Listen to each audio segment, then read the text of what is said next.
So I was able to kind of take this this business that started in in my parents' living room and eventually moved into this photo here in 2006 was our first like official fulfillment center.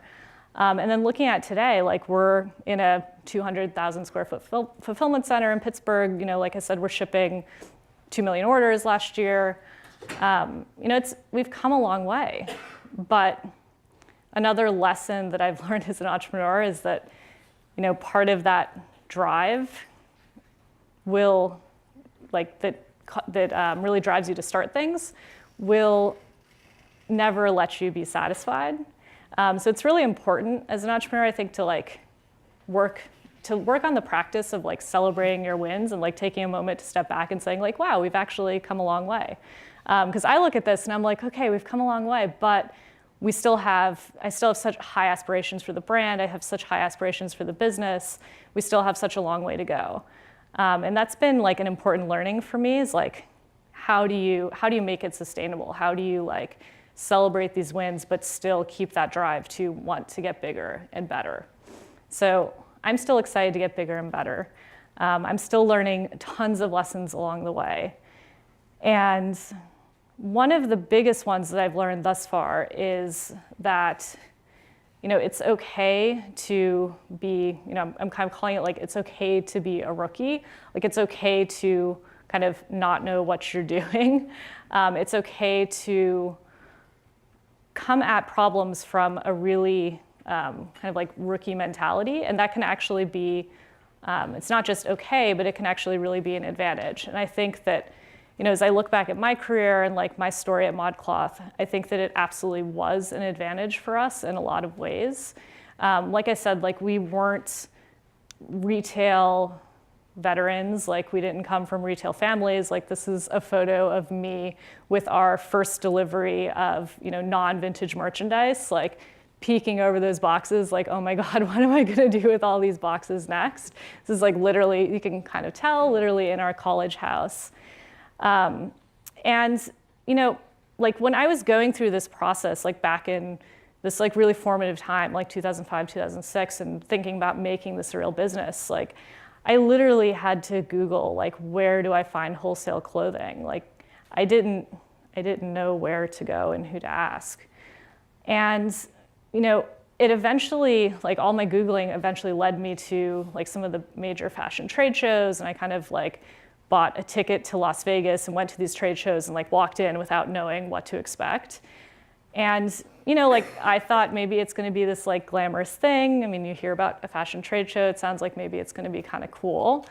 In reality, this is what it actually looks like. You're in the Las Vegas Convention Center, you're walking through, it's kind of concrete, there's no windows. So this was what I walked into, with this kind of rookie mentality. And I think the fact that I did just go in and asked a ton of questions and was I literally asked about everything. I mean, I probably honestly was asking some dumb questions. I was if I buy this, how many do I have to buy? And when will you ship it to me? And when will I pay you? And some of these things that, usually by the time you get to this level. And what I learned about the trade shows really quickly, right, is the buyers go there, they walk the floor, everyone from small retailers like ModCloth was at the time to the big department stores. They walk the floor, they look at the designers all bring samples that they're hoping to put into production. They see how many buyers are interested in the samples, and then they go back and they make some bets and they say, okay, this is, we have some pre-orders for these and these things people were kind of interested in, so this is where we're gonna kind of place our bets and place our production orders. And so what I realized really quickly in 2006, 2007, as I was starting to build out our designer portfolio and move away from this one-of-a-kind vintage model, was that a lot of the items that I really loved weren't getting made. And so what I'd hear from the designers is oh, but Nordstrom bought this one. Don't you want this one? This one will get made. And of course, I didn't want the item that Nordstrom bought, even if it was a great seller for Nordstrom, because I needed differentiated, cool product for my customer. So, I kind of I asked some rookie questions. I was hold on, you guys have all of these samples here and you're showing them to us and just because I'm the only one that likes them, like sometimes half of the items that we were finding at these trade shows weren't getting made. Like we had a really big fallout rate. So yeah, I asked them these questions. I said, we have all these samples here. Like I have all these customers that I can talk to like immediately. I don't have to, wait 6 months and then walk out onto a sales floor like the traditional brick and mortar guys do.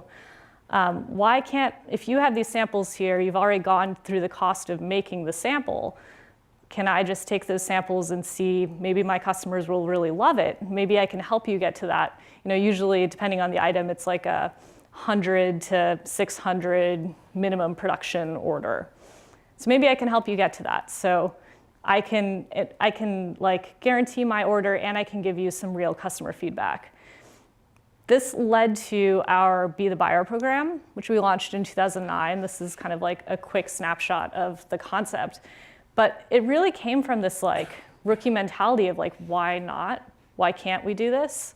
And I think like some people in the fashion industry kind of had this reaction of like, but that's your job as a buyer. Like that's the thing that you're supposed to do, is you're supposed to go out there and like kind of, make your educated guess of what the customer will like.